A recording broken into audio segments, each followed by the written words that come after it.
Encuentro con la verdad.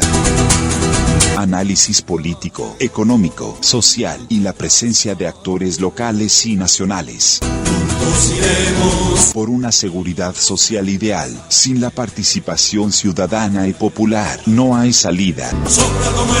Encuentro con la verdad. Conduce Julio de la Llana por Canal 8.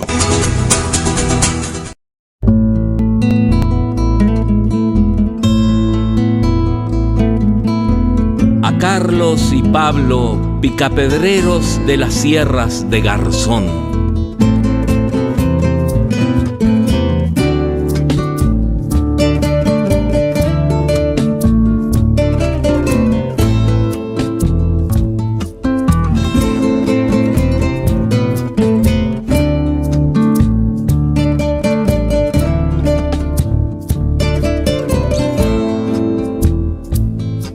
Maceta, pinchota y punta golpean la madrugada. La fragua del horizonte va templando la mañana. Con mate amargo y galleta se prepara la jornada. Es dura como el granito la vida del que trabaja, rodando de piedra en piedra, de seda en seda trinchante, sabiendo que la pobreza nunca va a tener levante. Un vino le templa el alma y un silbido lo acompaña, y en cada golpe descarga siglos de miseria y rabia. Picapedrero es tu oficio, rayador, maceta y barra. Podrá robarte la piel, pero no robarte el alma. Podrá robarte la piel, pero no robarte el alma.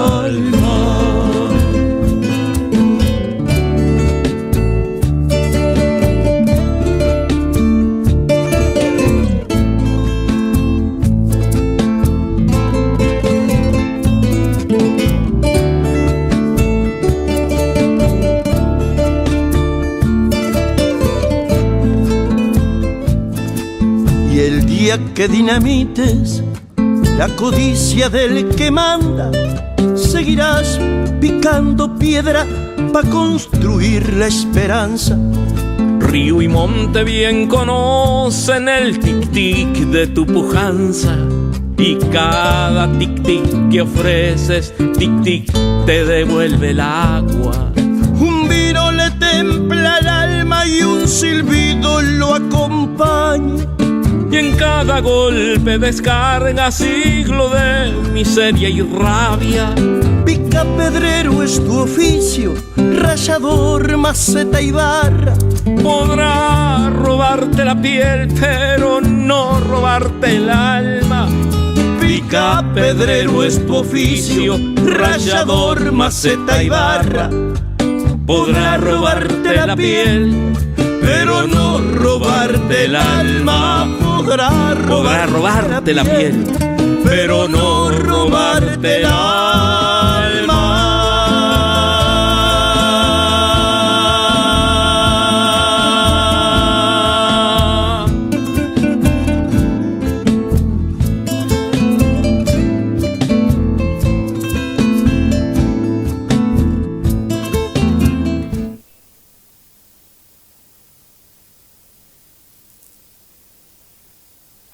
Buenas noches, espero que anden bien.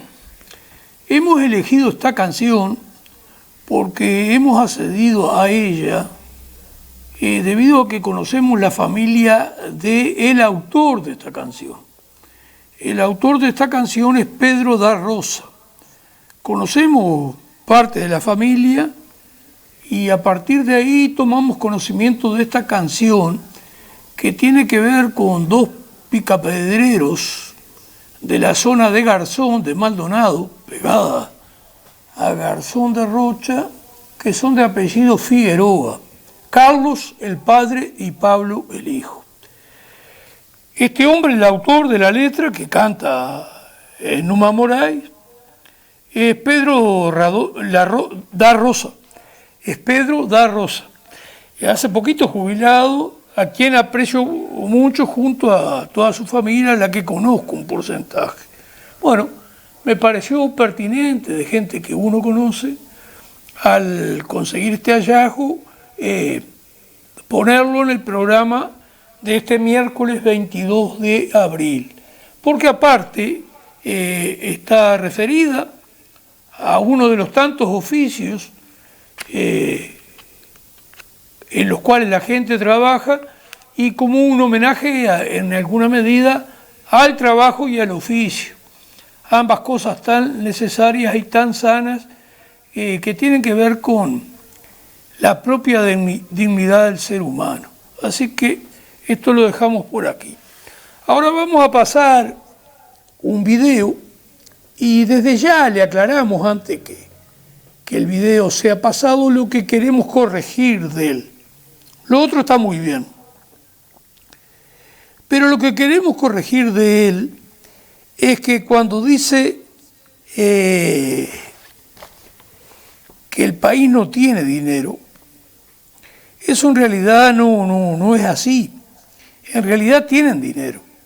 Lo que pasa es que la alianza que se plantea con el imperialismo de turno exige mentir, porque la alianza de aceptar una deuda externa totalmente innecesaria, porque eso es lo que ocurre siempre. En alguna medida los dueños del país acuerdan con el imperialismo de turno, en otra época fue Inglaterra, todos estos últimos tiempos Estados Unidos de la Segunda Guerra Mundial para acá, bueno, que ahora hay ciertos entredichos dentro del propio imperialismo, es decir, hay lucha por la hegemonía de distintas sociedades imperialistas con distintas características. Entonces, lo que no es real es que la deuda externa, los dueños del país la aceptan, no es porque falte dinero, sino que ante las fuerzas imperialistas aceptan la sumisión a cambio de favores y hacer plata. Los dueños del país, 500, 1000 familias, que son las que lucran con este acuerdo. Pero claro, el acuerdo es necesario disfrazarlo.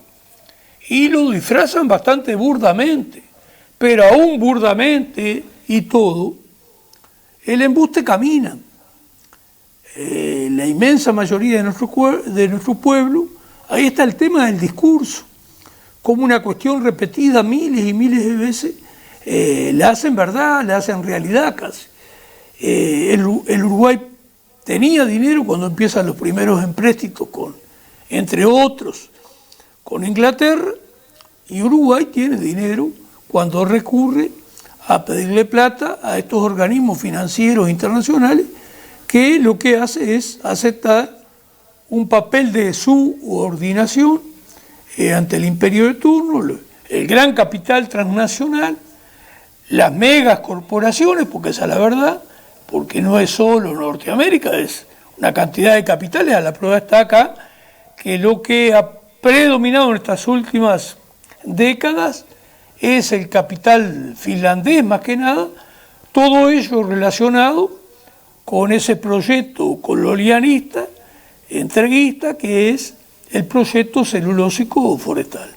Entonces, plata hay, pero es necesario meter el verso de que precisamos dinero y por lo tanto obedecemos las directivas que nos dan estos organismos financieros internacionales.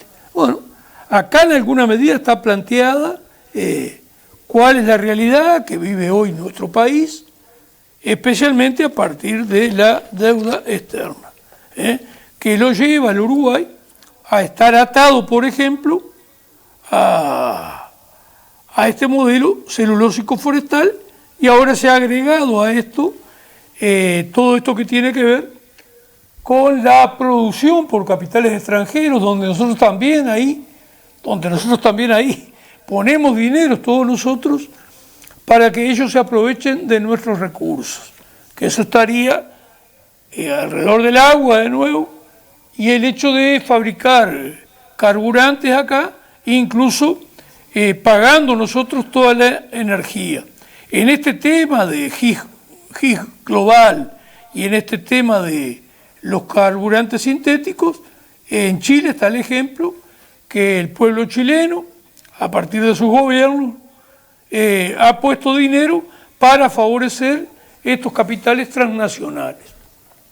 Bueno, pasaríamos esto de referido a la deuda externa y los organismos como una manera de ir abriendo este programa, Homero. La trampa maestra del sistema financiero global, FMI y el Banco Mundial. ¿Con qué ganancia va a pagar el país si las corporaciones se llevan los recursos? Es la contradicción exacta que demuestra el verdadero objetivo del juego. El sistema no está diseñado para que el país pague la deuda y se libere, sino para mantenerlo endeudado para siempre. Como el Fondo Monetario Internacional, FMI, y el Banco Mundial utilizan la deuda como un arma de asedio, el paso a paso de cómo funciona esta matemática imposible para el país deudor y por qué es un negocio redondo para los acreedores. 1. El préstamo y la condicionalidad, el caballo de Troya. Cuando un país como Bolivia, Ecuador o Argentina está en quiebra y no tiene dólares, acude al FMI. El FMI le dice: te presto los miles de millones que necesitas para no colapsar hoy, pero a cambio tienes que firmar un plan de ajuste estructural. Ese plan, la condicionalidad, casi siempre exige privatizar las empresas estatales, abrir las fronteras al capital extranjero y entregar concesiones mineras, petroleras o gasíferas a corporaciones transnacionales. 2. La fuga de la riqueza. ¿Por qué no puedes pagar? El país entrega su mina de oro o su pozo de gas a una empresa extranjera. La empresa extrae el recurso y lo vende en el mercado global. La ganancia gigante de esa venta no se queda en el país, se va directamente a las cuentas bancarias de la corporación en Wall Street, Londres o paraísos fiscales. Al Estado solo le dejan unas migajas en forma de impuestos o regalías, que muchas veces son bajísimos porque el mismo FMI exigió incentivos fiscales para atraer a esas empresas. 3. La trampa de la deuda eterna. Con esas migajas que le deja la empresa extranjera, es matemáticamente imposible que el Estado logre juntar los miles de millones de dólares necesarios para pagar el préstamo original del FMI, más sus altísimos intereses. Como el país no puede pagar, cae de nuevo en crisis.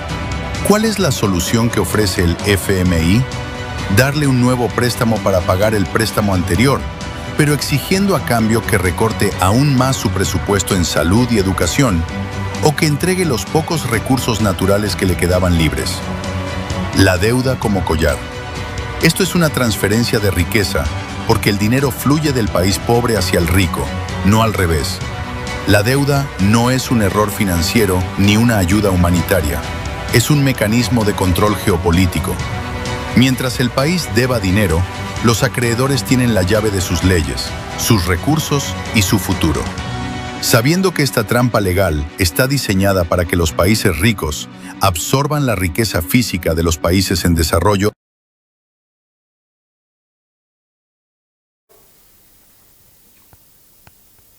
bueno, ahí aparece claro que en realidad el país tiene dinero. Los países, nosotros insistimos en esto, que es lo que ha hecho difundir mucho el sicario económico John Perkins. Los países se conquistan de dos maneras. Por la fuerza militarmente, que es cuando los gobiernos, quienes sean los dueños del país, no aceptan la sumisión al imperio de turno. Bueno, ahí vienen las invasiones, Irak, Siria, Libia, bueno, es así. Viene la guerra. Lo otro es cuando los dueños del país, los verdaderos dueños del país, que no son los políticos son quienes están a su servicio, y como están al servicio de gente que gana muchísimo dinero y precisan de la ayuda de ellos para engañar al pueblo, a la población, les pagan bien, mucho más que lo que gana el trabajador, el ciudadano común, muchísimo más. Por supuesto, se llevan la rabia de todo el pueblo, pero ellos en realidad son alcahuetes, serviles a determinados intereses, que es lo que hacen ellos prosperar. Y eso es lo que usted tiene que darse cuenta.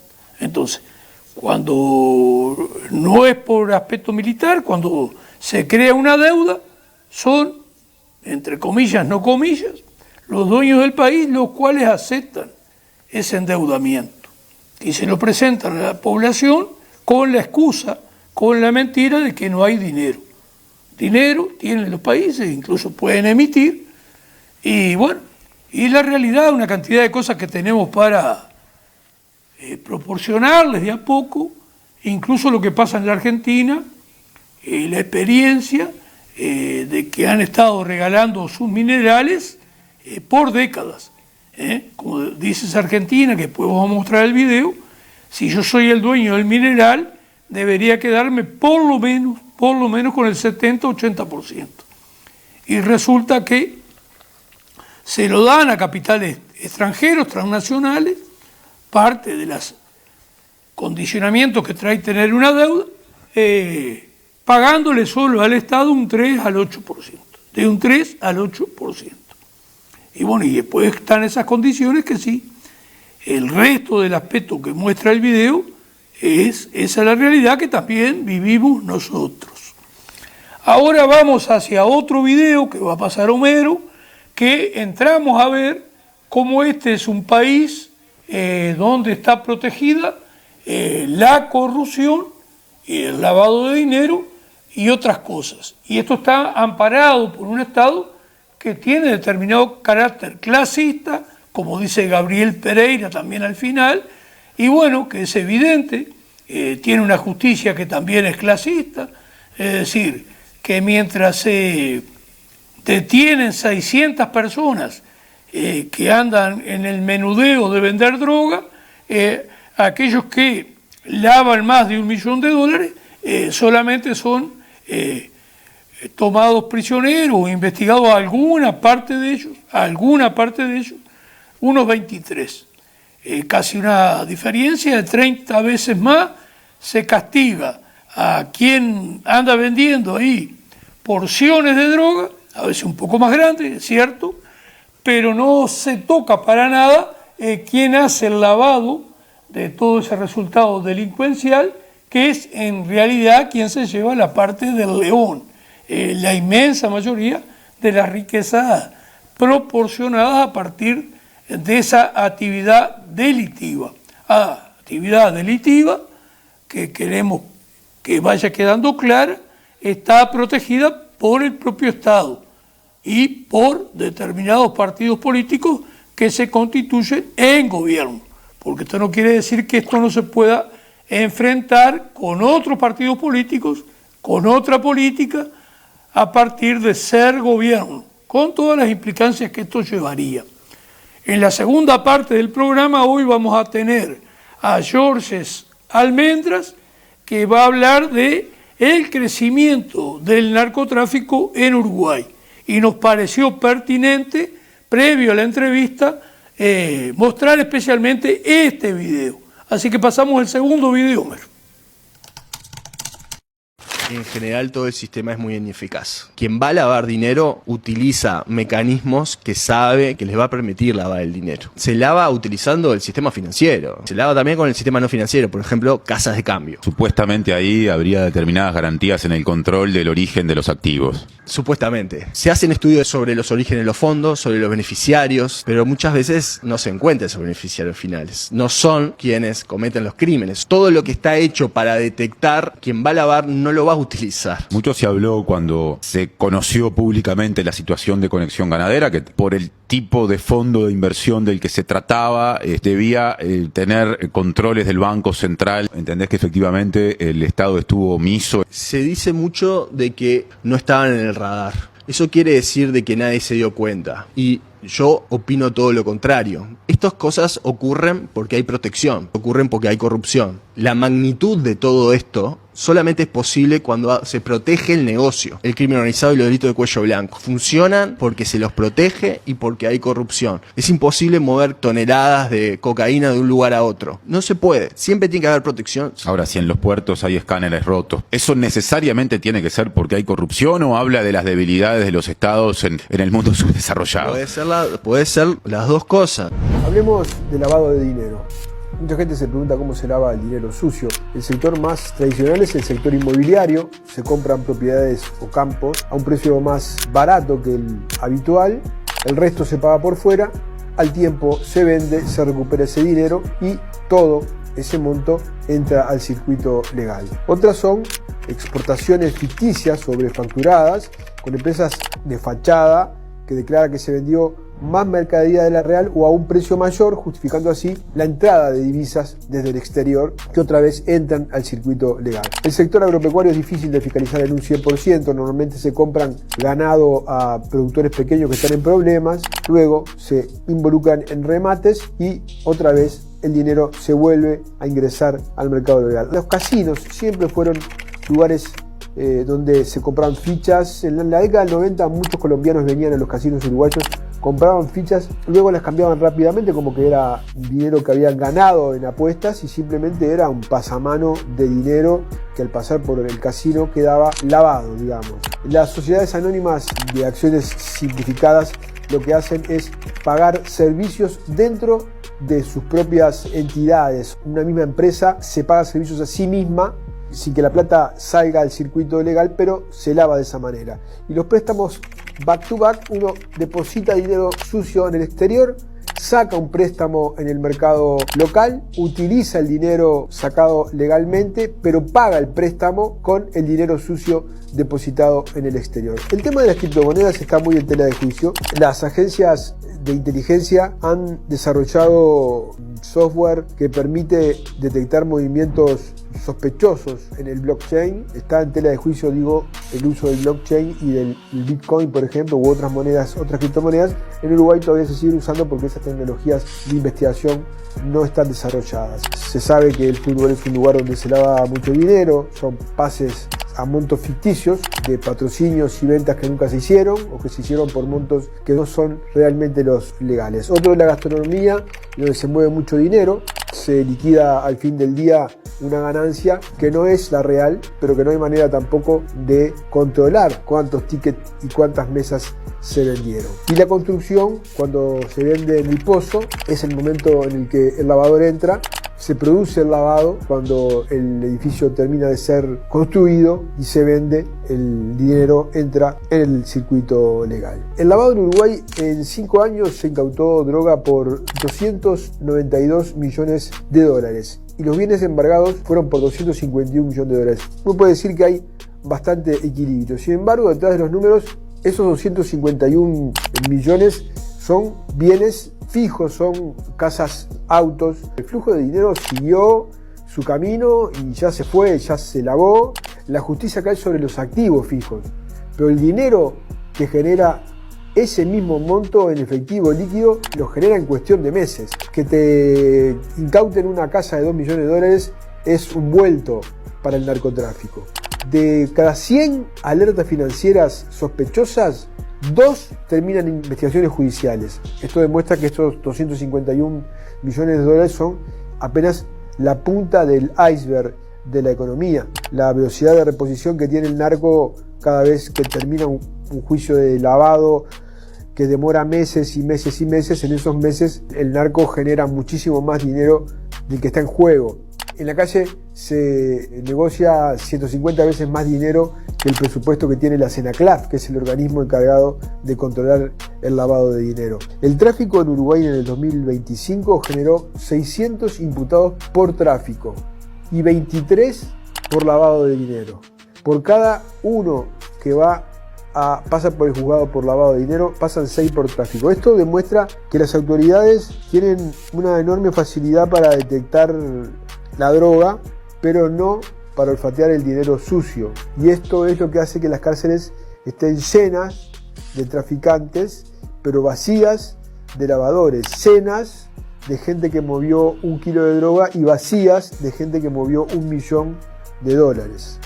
Y esto es una manera de una justicia clasista que se traslada no solamente al mercado o al negocio de las drogas, se traslada a otros ámbitos, pero en el de las drogas es particularmente notorio.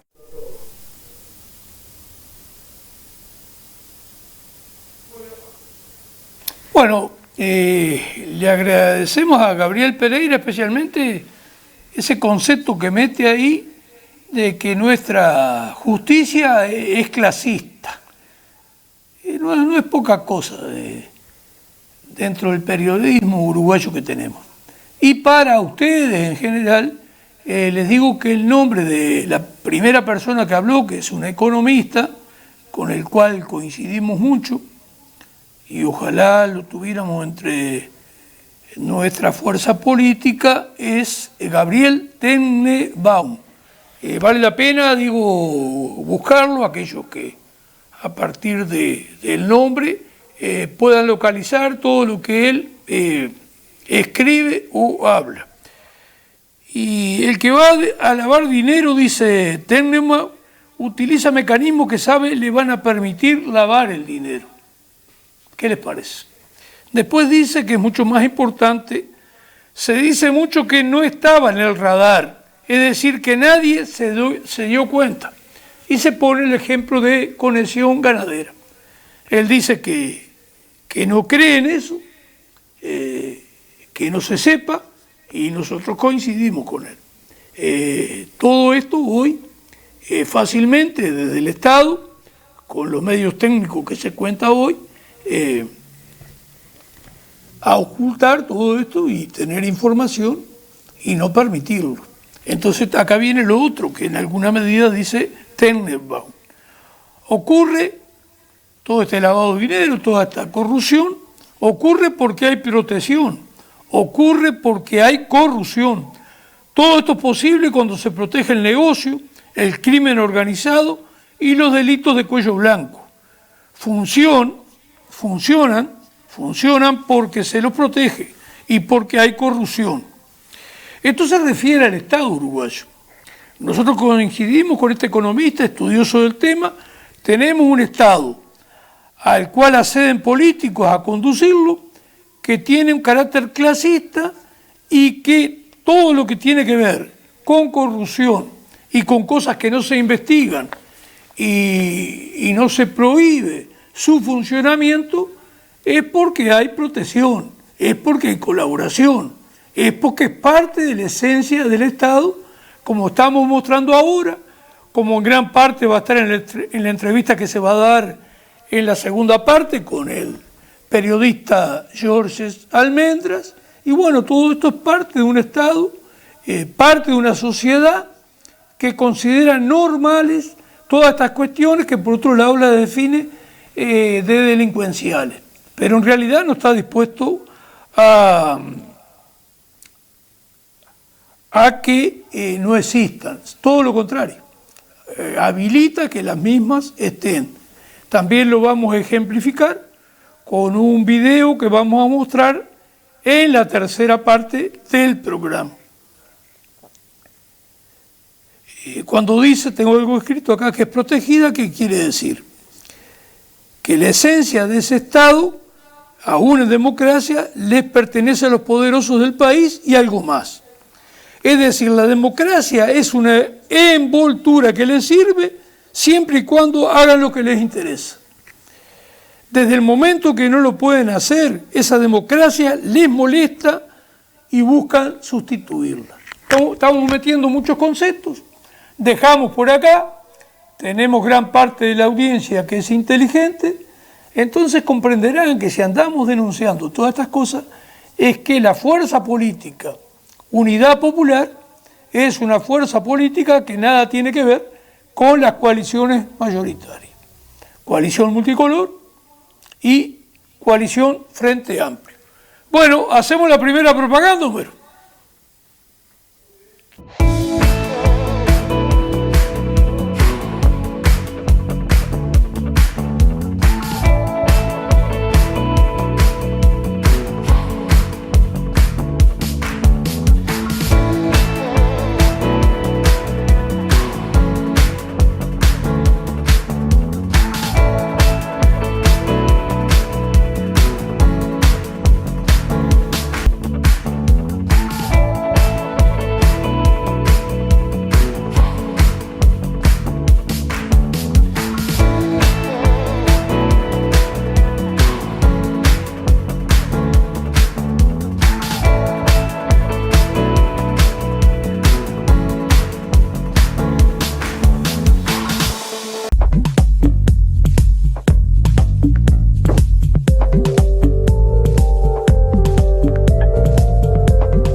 Encuentro con la verdad.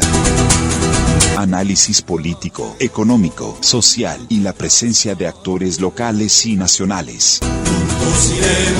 Por una seguridad social ideal, sin la participación ciudadana y popular, no hay salida. Encuentro con la verdad. Conduce Julio de la Llana por Canal 8.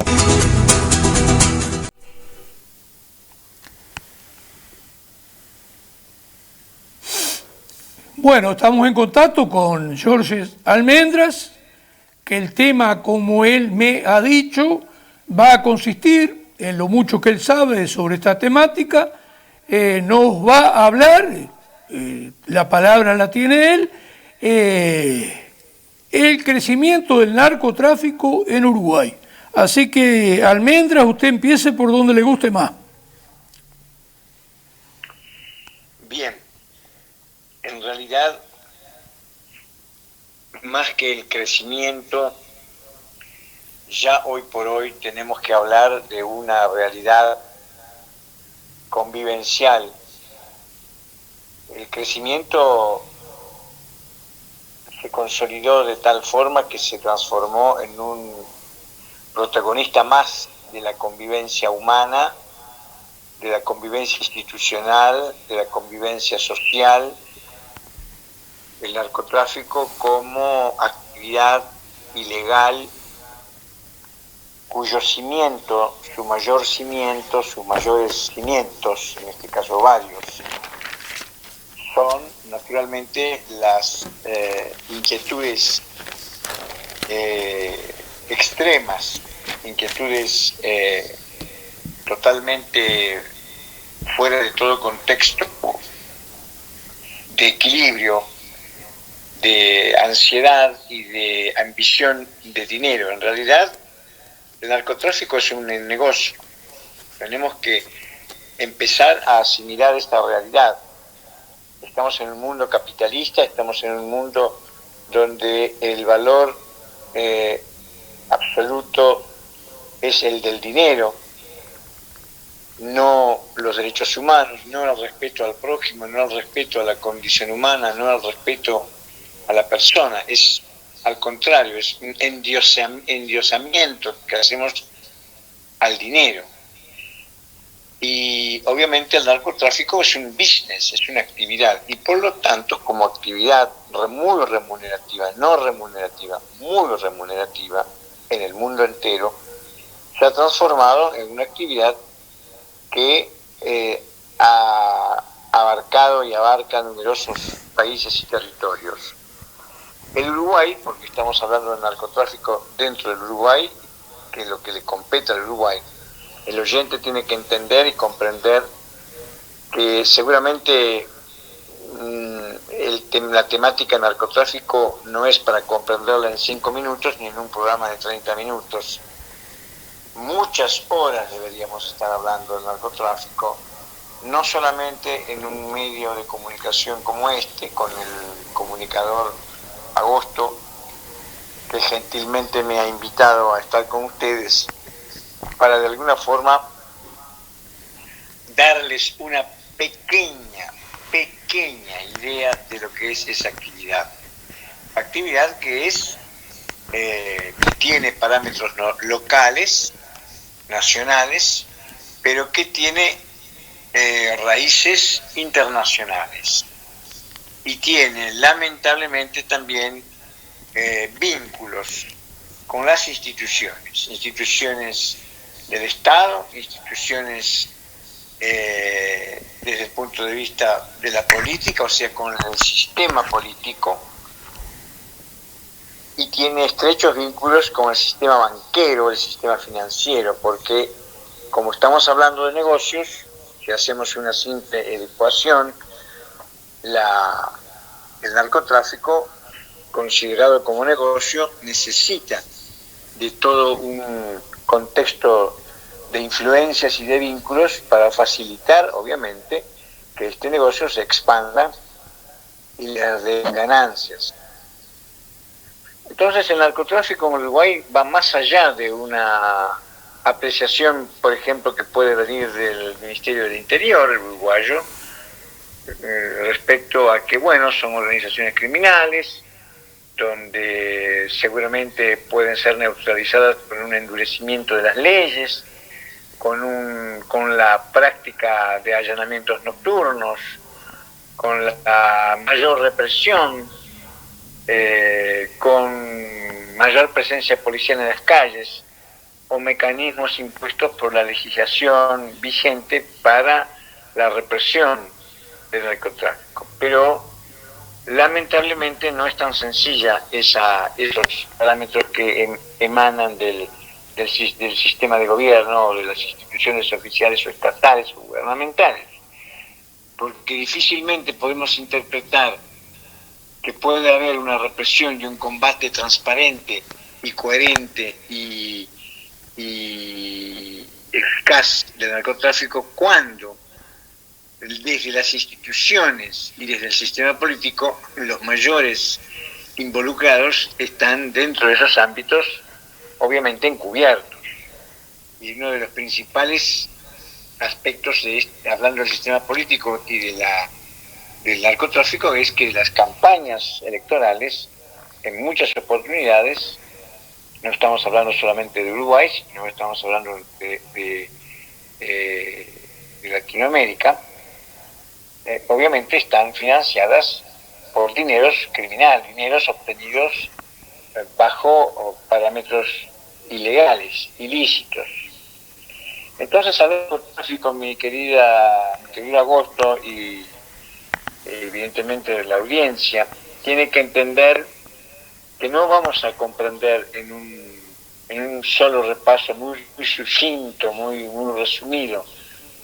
Solamente nos quedamos con la imagen que dan los medios de comunicación de las incautaciones de toneladas de cocaína que pasan por el puerto de Montevideo, que han pasado desde el 2005, desde el año 2005, quizás un poco antes, pero desde 2005 a la fecha, los volúmenes de cocaína han sido enormes, que han pasado por el puerto de Montevideo y en algunas circunstancias también en forma voluminosa desde el aeropuerto de Carrasco, con destino a Europa. La pregunta no es que pasen, ese es el resultado final. La pregunta es cómo entra a territorio uruguayo, cómo se traslada esa cocaína dentro del territorio uruguayo y de qué forma se activan los mecanismos para lograr que esa cocaína que no sale 4 pesos, porque se cotiza a cifras siderales cruzando el Atlántico, llegue a Europa. Todo eso requiere una logística, todo eso requiere una serie de situaciones que tenemos que mirar y comprender y no quedarnos con el escueto informe que puede dar un medio de comunicación o un comunicado de prensa del Ministerio del Interior. O sea, es un negocio muy intrincado, muy complejo. Y después, dentro de ese contexto, aparecen figuras como Sebastián Marcet, figuras como Rocco Moravito. No es uruguayo, pero es un personaje que ingresó a territorio uruguayo hace más de 20 años, con otro nombre, siendo él un elemento prófugo de la justicia italiana por pertenecer a una organización, una de las 4 más poderosas organizaciones mafiosas del territorio italiano, como son la Cosa Nostra, la Camorra Napolitana, la organización de la región de la Puglia, Sacra Corona Unita, y finalmente la 'Ndrangheta, que es en este momento, abril de 2026, y en los últimos 20 años, una de las principales organizaciones mafiosas que están monitoreando el traslado de cocaína, regenteando el traslado de cocaína desde Sudamérica a Europa. Entonces todo eso es un contexto complejo que obviamente involucra al Uruguay, mi querido agosto de la llana. Entonces, no sé de qué manera. No, usted lo que da a entender, y es lo que uno interpreta, y pienso que está interpretando la audiencia, y usted nos dirá si vamos bien rumbeados, y usted habla de previo al año 2005, esto ha llevado todo un andamiaje, toda una logística, toda una organización que digamos que hoy está funcionando con el apoyo de instituciones quizás del Estado que deberían de estarlo persiguiendo, o estoy haciendo una mala interpretación. No es una mala interpretación. El instituto, las instituciones, como instituciones, obviamente mantienen una imagen de cobertura transparente, incorruptible y en combate al narcotráfico. Pero ese es un discurso, porque hay un doble discurso. Porque dentro de las instituciones hay elementos corruptos. No estoy diciendo que todo el sistema político está involucrado, pero en su gran porcentaje está contaminado por elementos, personas como usted y como yo, personas que deberían tener una actitud transparente, incorruptible en la función pública, pero que por hacer parte de ese negocio, vamos a aclarar muy bien, hacer parte significa que de cifras millonarias en euros, quien hace parte de ese negocio recibe prácticamente el pelo de un conejo, es decir, una cantidad exigua que obviamente, pero para la persona que se involucra puede resultarle favorable. Si yo soy dueño de un campo en Rocha, si yo soy dueño de un campo en Tacuarembó y viene el narcotráfico con sus elementos obviamente bien seleccionados y bien adoctrinados y muy bien preparados para poner adelante la actividad, y me ofrecen $10.000 una tarde de un sábado para que yo reciba y vea que cómo cae un paquete de una avioneta que pasa por la zona a tal hora y a determinado momento, y solamente por el hecho de dejar que ese paquete caiga en ese territorio y que al cabo de cierto tiempo va a ir un vehículo a levantarlo, usted va a recibir $10.000, $15.000, y vamos a hacerlo eso una vez cada 15 días. ¿Qué le parece? Bueno, sí, es un buen negocio. Para el narcotráfico, la inversión de $15.000 cada 15 días es el pelo de un conejo, es decir, no es nada. Pero para ese señor es un dinero extra importante. Y por ese dinero extra, muchos han entrado en ese circuito y obviamente ahora no pueden salir. Muchos incluso han perdido la vida, porque también está la codicia humana. Bueno, si logro aceptar ese negocio, también puedo buscar yo mi tajada, se los robo, no se los entrego, y ahí empiezan las vendetas, y ahí empieza la sangre, porque es un negocio de sangre, de muerte. No es una multinacional que pone un gran supermercado en el centro de Rocha, que vende, que también hace su robo, que también hace su manipulación económica.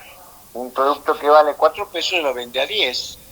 Y bueno, y el público en esta corriente consumista de un capitalismo perverso que hoy se ha incrementado, sabe que ese producto sale 3 pesos y lo estoy comprando a 8. Es una forma también de violencia. Pero vayamos al narcotráfico nuevamente. Entonces, lo que tenemos que comprender y asumir que cuando se habla de luchar y combatir el narcotráfico, lo primero que tenemos que hacer, y miren que voy a hacer una apreciación un poco quizás utopística, es crear conciencia popular. Si el pueblo no está informado de esta realidad, difícilmente va a exigir a los políticos que ellos mismos han votado, van a exigir transparencia y van a pedir cabezas y van a luchar para que haya transparencia. Si el pueblo no es consciente de esta realidad. Entonces, lo primero que tenemos que hacer es generar conciencia a nivel popular de que este negocio no solamente es un negocio que corrompe las instituciones, sino está corrompiendo algo mucho más precioso que las constituciones, si se quiere, en un plano ideológico. Está corrompiendo la democracia. Entonces nos enjuagamos la boca con la palabra democracia, pero en realidad la democracia en Latinoamérica, con el narcotráfico, la narcomafia, ya está literalmente inexistente. Ni hablar, mi querido Agosto, ni hablar que además del narcotráfico hay otro tipo de situaciones de la vida nacional de un país, y estamos hablando de Uruguay, que nos hacen ver dramáticamente si tenemos la capacidad de ver. Si no la tenemos, si no nos interesa, no la vamos a ver nunca. Pero de ver de que evidentemente, lamentablemente, hoy por hoy, el régimen democrático está totalmente, literalmente desmantelado y no tiene credibilidad en absoluto.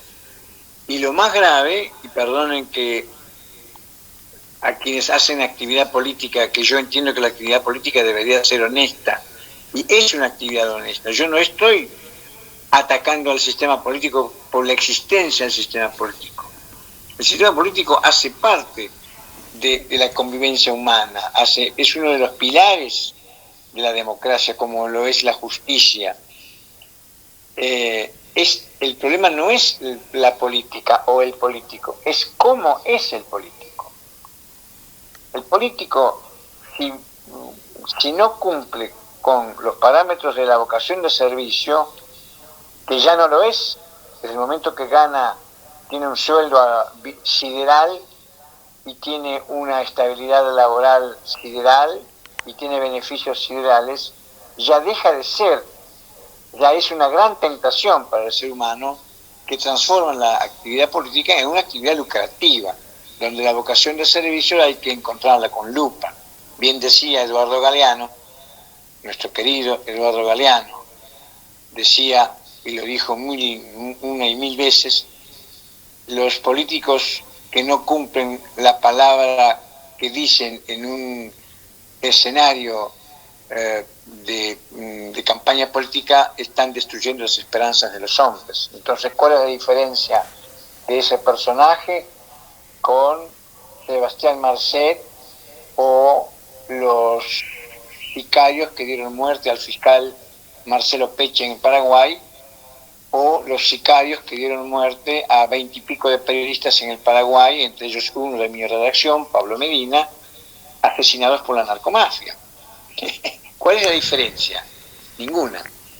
Entonces, el narcotráfico tenemos que entenderlo como una actividad que lamentablemente viene desarrollándose a pasos abismales, agigantados, y evidentemente el crecimiento que tú comenzabas a hablar en la pregunta, en realidad más que un crecimiento ya es un hecho natural.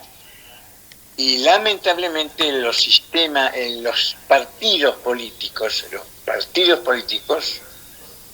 perdónenme, pero todos, no hay ninguno exento, todos buscan pasarse factura de unos a los otros, pero ninguna se da cuenta que todos están contaminados. Lo puedo interrumpir con una pregunta, quizás una pregunta afirmación, Almendra, sería la siguiente. Sí, señor. Las condiciones de las cárceles y el hecho que no sirvan para la rehabilitación, acá hay una enorme responsabilidad de todos los partidos políticos que han estado, digamos, los últimos 30 años, porque realmente las cárceles se han llenado de reclusos, pero las condiciones de rehabilitación en los hechos cada vez son peores, y en los hechos las cárceles hoy son en realidad una universidad del delito. Pero esto no es una cuestión inocente. Si yo veo que una de las cosas como mínimo que debería hacerse para perseguir el delito, en este caso estamos hablando del narcotráfico, sería que en las cárceles hubiera orden, disciplina, que sirvieran a la rehabilitación. Si esto no ocurre, esto es una política que no pueden mostrarse como inocentes quienes las han llevado adelante. ¿Es una pregunta o es una afirmación? Es más una afirmación que una pregunta, pero vamos hacia ahí. ¿Por qué es que no hay una política que sirva de rehabilitación, que en alguna medida estás achicando lo que son las perspectivas del delito? Si no lo haces, las perspectivas del delito, como usted en alguna medida da a entender, hoy está instalado, entre otros hechos delincuenciales, el narcotráfico de manera cómoda en el Uruguay. Sí, el narcotráfico, obviamente que el sistema carcelario, el sistema penitenciario, el régimen del sistema penitenciario ejerce su influencia no solamente para el narcotráfico, sino para toda una descomposición de la población reclusa. No tenemos que olvidarnos, y creo que nos cuesta a veces reconocer a las personas, pero no por mala fe, porque desconocemos el panorama, desconocemos el terreno. Usted, Agosto, ¿conoce tecnología IBM y tecnología digital como para ponerse en el lugar donde está el operador ahora trabajando para que salgamos al aire? Para nada. Bien. Entonces, el ciudadano común también es ignorante en ese sentido. Desconoce cómo se puede manejar, conducir una cárcel. Y como lo desconoce, cree en las instituciones. Y las instituciones, si le mienten, el ciudadano entra en la trampa. Y el Estado, cuando está descompuesto, está contaminado y corrompido, nos miente no solamente en el sistema penitenciario, sino en 1000 cosas más.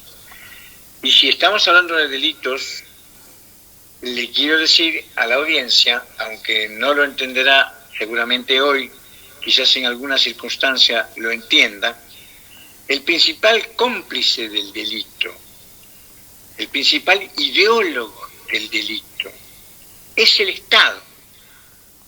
Es el Estado que es el cómplice, el instigador, desde el momento que a 3 oyentes que están en este momento oyendo, a usted, Agosto de la Llana, a mí y quizás al operador que está trabajando con usted, mañana entramos en la cárcel por alguna circunstancia, no por un delito grave, sino un delito menor, una circunstancia que tuvimos usted, yo y las personas que me acabo de mencionar, 8 personas, 10 personas, y nos meten en un recinto donde solamente entra un gato y nos meten a 8 personas en un tamaño, en una dimensión donde entra solamente un gato. Y ya ahí tenemos un problema. Y arriba de ese problema, y arriba de que nos meten en una habitación donde solamente entra un gato y hay 8 personas, y esa habitación no tiene buena infraestructura para dormir, no tiene saneamiento, no tiene confort, no tiene buena alimentación, no se nos da buena alimentación, y arriba nos ponen cucarachas adentro del recinto donde estamos alojados recluidos. Cuando llegue nuestra libertad, un elefante y un león es un bebé de pecho. Vamos a comernos hasta las rejas del establecimiento que estaba protegiendo el establecimiento. Significa, con este ejemplo dramático, de que el Estado se regodea con la hipocresía más detestable cuando pone en la Constitución de la República, uno de los pilares de la democracia, una democracia ficticia, nosotros parece que creemos que el ser humano hoy le meten todos los cuentos, como decía un gran poema de León Felipe, yo sé todos los cuentos, y nos dan todos los cuentos, nos dan el cuento de que estamos en democracia, y nos dan el cuento de que las cárceles, tienen que haber más cárceles, hay que meter por más años a la gente. Pero ¿en qué tipo de cárceles nos estamos metiendo? Y nos están metiendo esta gente. Están metiendo en un tipo de cárceles donde lo único que hacemos es transformar hojas de papel en blanco sucias en barro, un barro nefasto. ¿Quién es el responsable de esos establecimientos? ¿Usted y yo, Agosto? No, es el Estado. El Estado a través de sus hombres, de sus funcionarios públicos. Y por eso le decía que en los hechos este Estado tiene un contenido delincuencial, porque si no precisa ser muy inteligente, por lo menos ciertas personas, para saber en qué consiste las mínimas condiciones que tiene que haber en una cárcel para poder lograr una rehabilitación, que digamos que no sea del 100%, pero aspiramos que sea por lo menos de un 80 al 90%, que a su vez tiene que ver con el modelo de sociedad que tenemos. Sí, pero la realidad no es esa. Hay una descomposición en este momento, y seguramente no quiero extenderme, pero para que vean lo que estamos hablando, del narcotráfico estamos hablando ahora de una descomposición de una sociedad, de la sociedad humana. Y voy a hacer algo mucho más profundo. No es un problema de Uruguay. El Uruguay es un problema. Si empezamos a mirar lo que pasa en el mundo, lo que está pasando en el mundo está pasando acá, y lo que pasa acá está pasando en el mundo. Entonces, tenemos que todo vincularlo. Es un gran rompecabezas, porque nosotros con un concepto, para mí equivocado, discúlpenme, de nacionalismo, de patriotismo, de uruguayismo, de frente amplismo, de unidad popular, ustedes sé que trabajan con unidad popular, de partido comunista, de partido anarquista, lo miramos todos desde nuestro ojo y de nuestro cristal. Es hora de romper eso, porque ahí comienza la división. Si yo tengo que trabajar para acabar con el narcotráfico, con un fascista, tengo que abrazar a un fascista, que me dice, señor Almendras, ¿ustedes del Frente Amplio? Sí. ¿Ustedes Partido Nacional? Sí, soy viejo dirigente del Partido Nacional y también del Partido Colorado. Bien, ¿usted trabajaría conmigo para erradicar definitivamente el mal del narcotráfico? Sí, trabajamos juntos. Veamos los puntos en común. Ese es un punto en común. Pero si yo y usted, lo único que hacemos es pasarnos factura partiendo de la base de que el otro es santo, yo soy el otro es demonio, yo soy el santo. Estamos fritos con esa posición. La narcomafia aplaude, exacto. Pero eso está pasando, mi querido amigo. Subió el Partido Nacional, hizo estragos. Hace 15 años atrás subió el Frente Amplio, hizo estragos. Subió ahora el Frente Amplio, sigue haciendo estragos. Es decir, sigue la misma línea, porque no le interesa en absoluto solucionar el problema.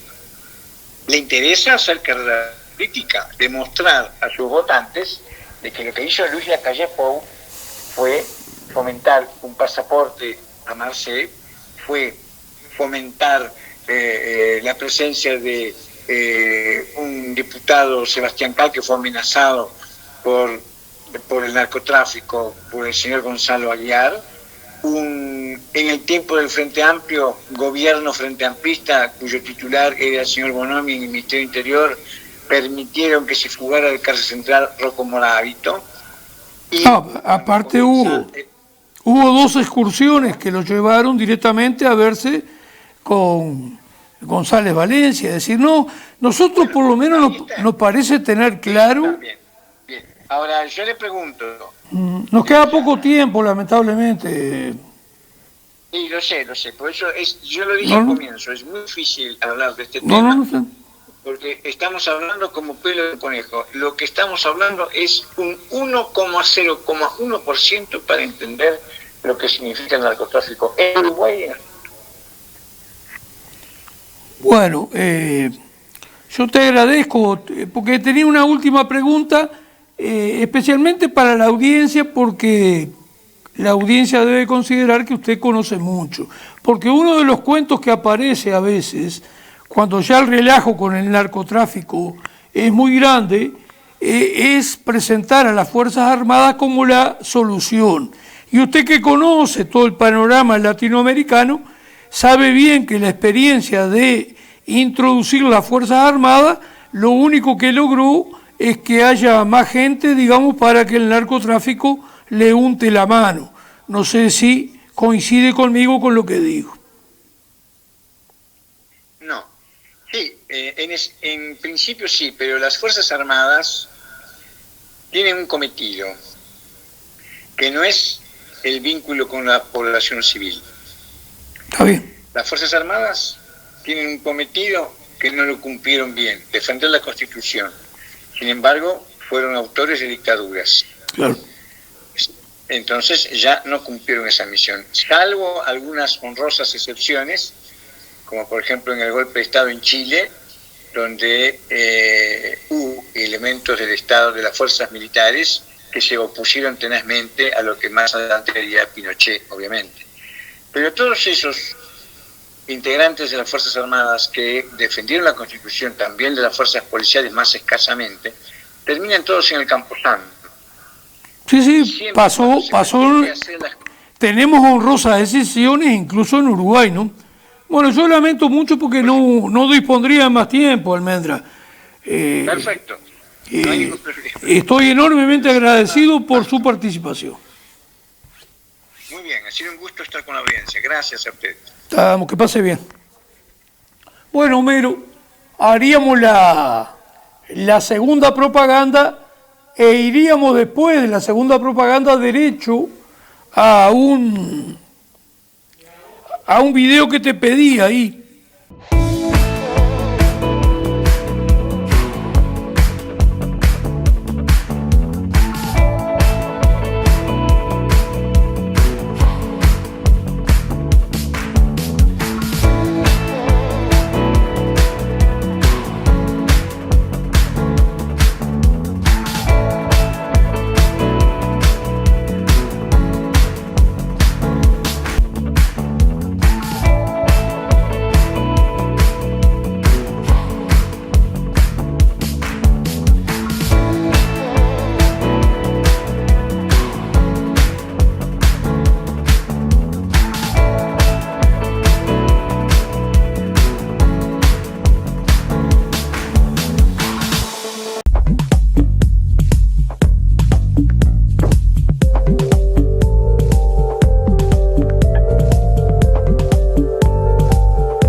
Encuentro con la verdad.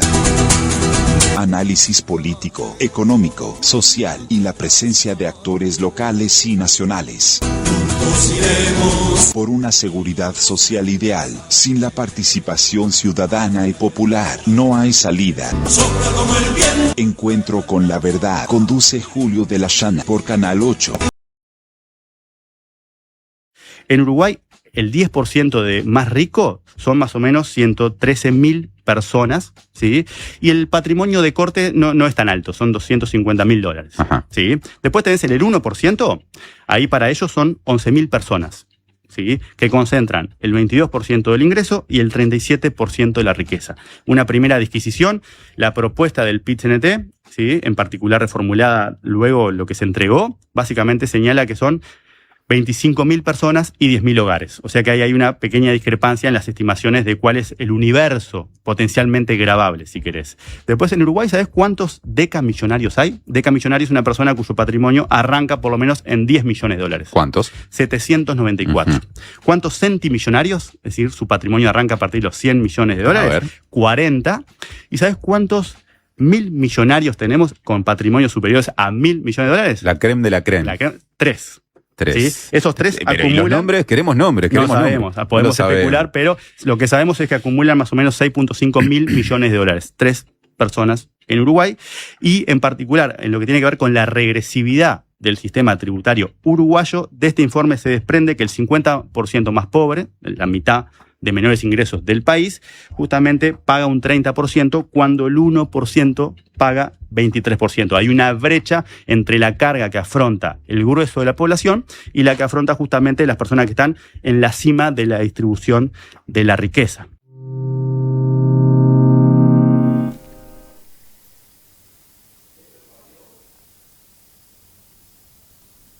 Bueno, ahí más o menos para irse dando cuenta de la enorme riqueza que en el país hay.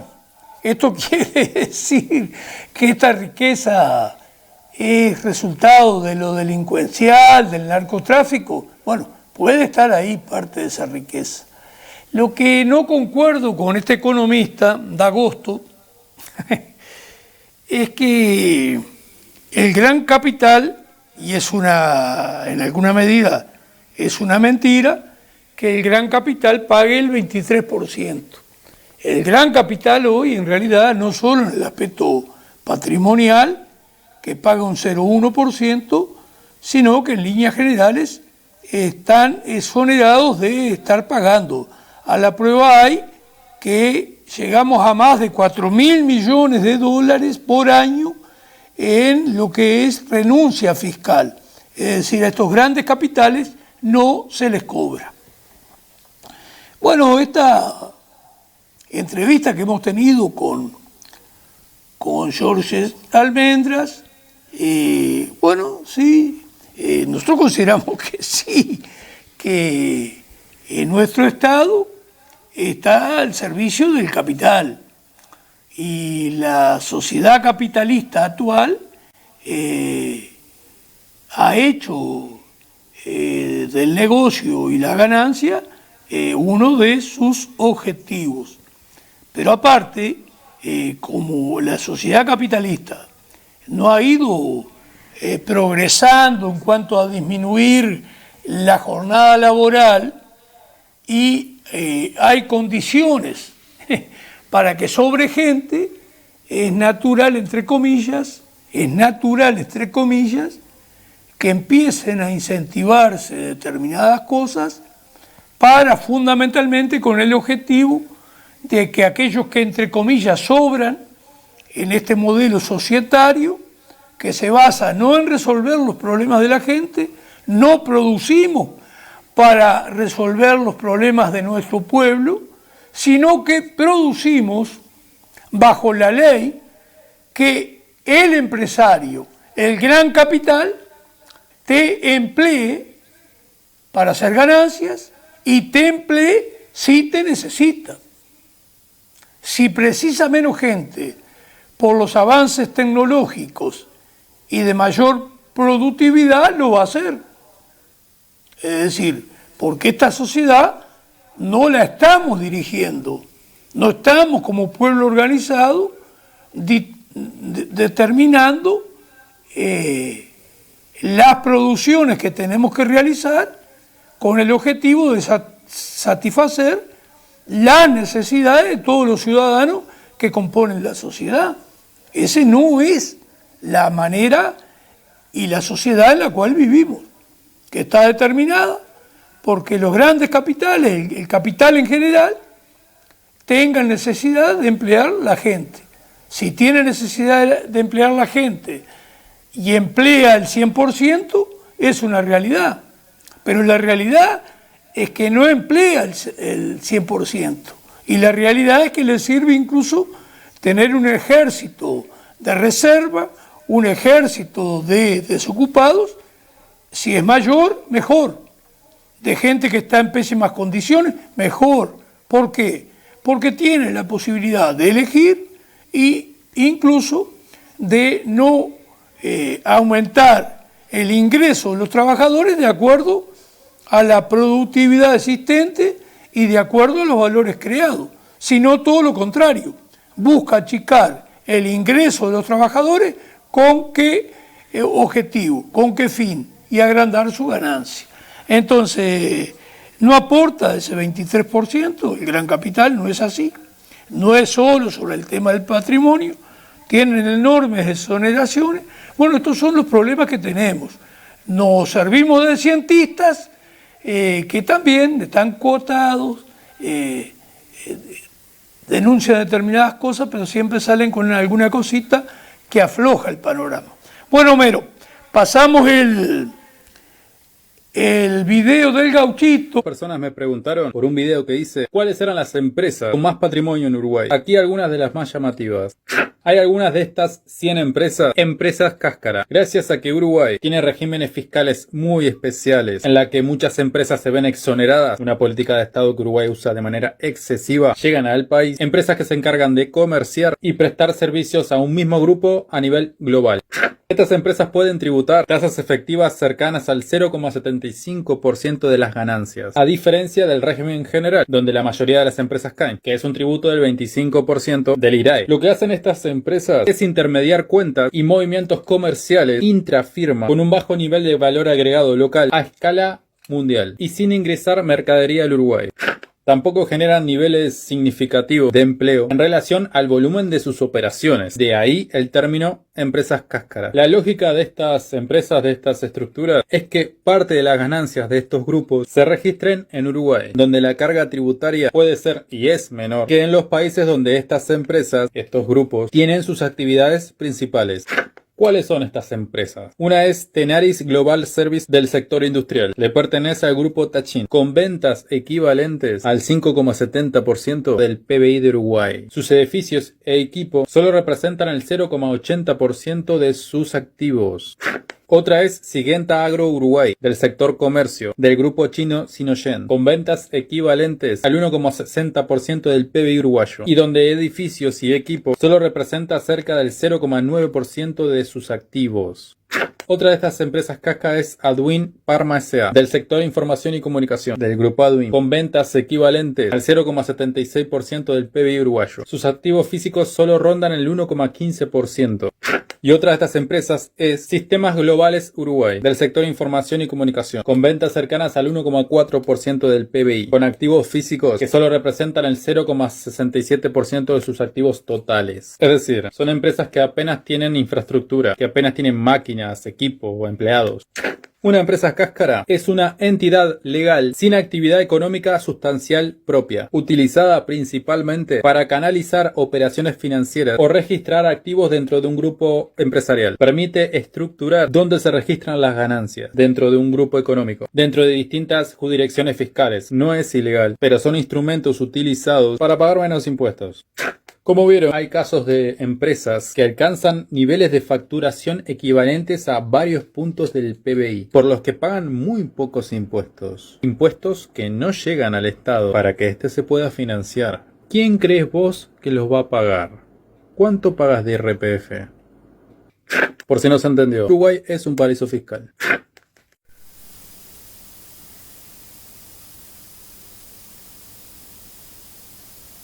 Bueno, como ven, Uruguay no solo es un enorme lavadero, sino que también es un verdadero paraíso fiscal. Por eso a veces organismos internacionales o la lucha por ver quién lava determinado dinero o quién se hace de determinados recursos fue calificado en una etapa de una calificación de gris, porque se veía claro que Uruguay no solo lavaba dinero, lo cual es aceptado, es parte del modelo que rige el actual capitalismo, sino que también se presta a todas estas actividades que son evasión de pago de impuestos en otros países ricos generalmente, y bueno, y todo eso tiene como consecuencia que a veces, muy pocas veces, termina causando molestia. Entonces hemos dado todo esto. Tenemos ahí una intervención de Gustavo González que estamos tentados de realizarla.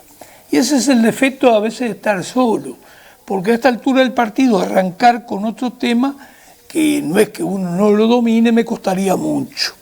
Pero lo de González creo que es oportuno porque lo de Gustavo González, dirigente de FUBAN, dirigente y senador del Partido Socialista, es porque ese discurso frente amplista que quiere mostrarse al Frente Amplio como que no está en determinadas cosas.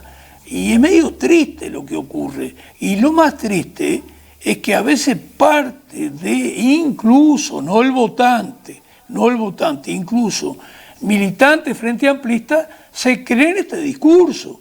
Así que vamos a escuchar a Gustavo González, ahora Homero, y después... En estos días se ha hablado mucho, y está bien que así se haga, de la inseguridad y de la delincuencia. Hoy yo voy a hablar de delincuentes.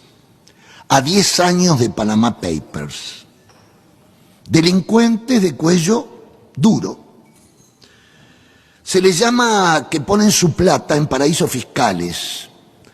Pero yo elegí la palabra guaridas fiscales para estos piratas. Guaridas fiscales.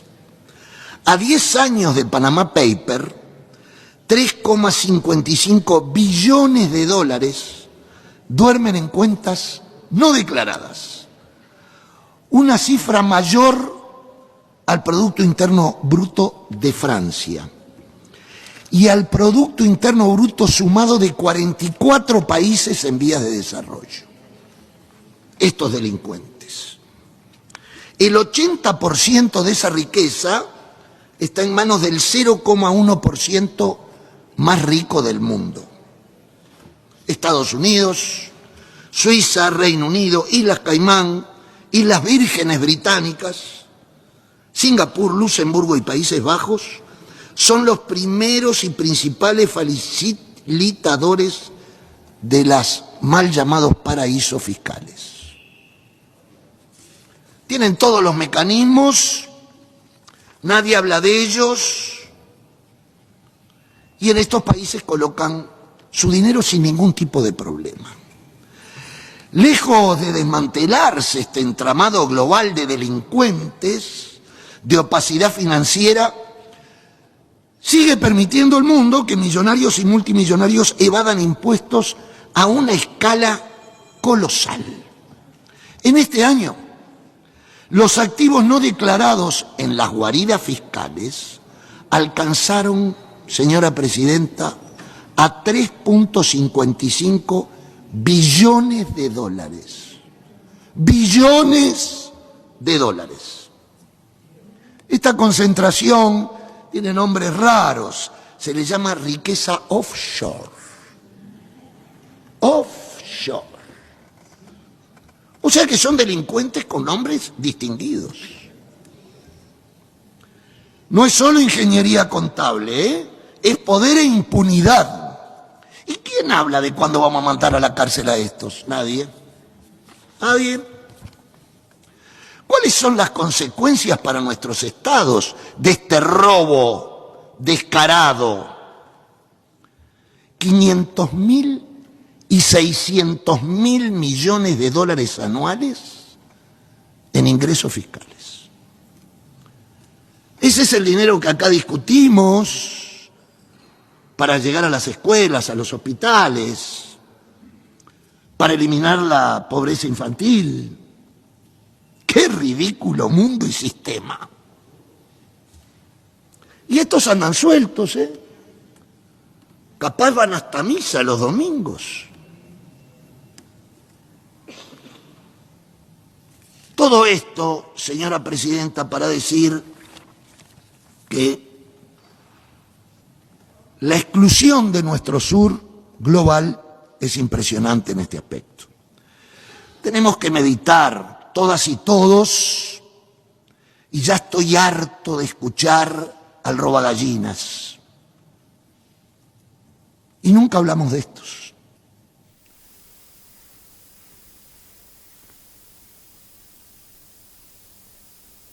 Bueno, el tiempo se va. Ahora este discurso de Gustavo González es demagógico, porque en 15 años de gobierno, más 5, más 1 que van caminando y pico ahora, no hay una política que tienda justamente a proteger el trabajo nacional y que haya una sociedad de hombres dignos, donde haya trabajo. Aparte, el Frente Amplio, 10 años para atrás, dice él, los Panama Papers, y en todo este tiempo no ha salido dinero de acá hacia los paraísos fiscales, no ha salido durante los 15 años del gobierno Frente Amplista hacia los paraísos fiscales, plata desde Uruguay, y sí. Entonces vivimos en una verborragia, en una demagogia, es decir, viven mintiendo con la intención simplemente de llevar agua para su molino, en este caso el Frente Amplio. La misma historia, la vieja derecha, que por supuesto adora los paraísos fiscales, igual que en última instancia los adora el Frente Amplio y los permite y los protege, como ha protegido todo lo relacionado con el narcotráfico. Entonces la cosa es clara. Además, una de las cosas que nos duele mucho, porque reconocemos que en la base Frente Amplista, en el votante en la base Frente Amplista, que rechazaba en un 70% la gran joda y estafa de la SAFAP, sin embargo los viven engañando. Porque el peor tema que pueden hacer, si por lo menos ven lo lamentable de la orientación que lleva adelante el gobierno Frente Amplista, es quedarse adentro. Ya hablaremos más de esto. Pero quedarse adentro es darle 5 años más de engaño a toda la población. Ganen o no ganen la elección. Ese no es el tema. Nosotros les pedimos a los Frente Amplistas no que vengan para la Unidad Popular, es que no los queremos, sí los queremos. Quisiéramos que todo aquel Frente Amplista desconforme tomara conciencia y supiera por lo menos que allá adentro ya no hay solución. Y quisiéramos que aunque no venga la Unidad Popular, constituyan un nuevo partido, porque allí van a tener la libertad de expresar lo que quieren. Si se quedan dentro del Frente Amplio, se están engañando, porque después ni siquiera podrán expresar lo que quieren. Ya conocemos el funcionamiento de la disciplina partidaria, pero es evidente. Pero de este tema vamos a hablar con más tranquilidad más adelante, porque nos da pena esto que está pasando. Gente que ve determinadas cosas, pero no se anima a tomar la determinación correcta. Espero haber estado claro en esto. Bueno, nos vamos con unas declaraciones del presidenciable de la Unidad Popular a 20 años de su nacimiento. Habla Gonzalo Martínez en un festejo que se dio de los 20 años de creación de la Unidad Popular. Bueno, que pasen bien, hasta el próximo miércoles. Estamos todos los miércoles, 22 horas. Se repite antes de las 13 horas por TV Rochense los días jueves. Que pasen bien. La Unidad Popular habla de monólogo social y no de diálogo social y anticipa su intención de impulsar un plebiscito para el año 2029. El lema, que este sábado celebró sus 20 años, señala que el Frente Amplio reprodujo en todo este tiempo el modelo neoliberal. Nosotros lo decimos con claridad y con humildad. El Frente Amplio hoy está gobernando con una política reproductora del modelo neoliberal. Por lo tanto, no permite que sea de izquierda. Creemos que es necesario profundizar nuestra militancia en el ámbito social, en el ámbito sindical, para tener una mayor correlación de fuerzas para las batallas que se vienen. Por ejemplo, en el área de la seguridad social, donde también finaliza un nuevo monólogo social como impuso el gobierno. ¿Qué le decís monólogo? Y porque allí realmente lo que hubo es una forma de desconocer la batalla que se dio en torno al plebiscito en las elecciones pasadas. 1 millón de uruguayos peleamos para que se eliminaran las AFAP, para volver a los 60 años de edad para jubilarnos y para mejorar las jubilaciones. El Frente Amplio ocultó toda esa discusión, propuso este monólogo y la conclusión es, a priori, antes de conocerse el documento, pero ya se ha manifestado con mucha claridad, de que la edad de los 65 años que impuso la calle Pou, este gobierno la va a mantener. Que la AFAP, este gobierno la va a mantener y que la dignificación de las jubilaciones no va a llegar con este gobierno. Entonces, son batallas que hay que seguir dando y por qué no pensar en las próximas elecciones, en el 2029, nuevamente con un plebiscito para defender la seguridad social. Encuentro con la verdad. Análisis político, económico, social y la presencia de actores locales y nacionales. Por una seguridad social ideal, sin la participación ciudadana y popular, no hay salida. Encuentro con la verdad. Conduce Julio de la Llana por Canal 8.